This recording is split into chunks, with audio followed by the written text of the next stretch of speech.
atatu yisumbuye nawe uramukiriye Ngereza ikintu kimwe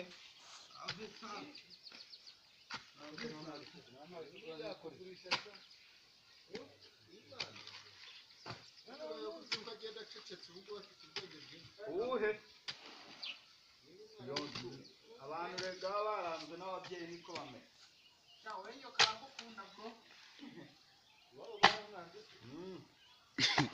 niko kuva muri ngororero agahita azina aravuka yatashye mu ngororero agari uw'iwanyu umwana yarerewe rwabuye hari gatera uyu mwana ni uwa rwabuye abonye aforo rebe mwana ari wazanye amazi mwana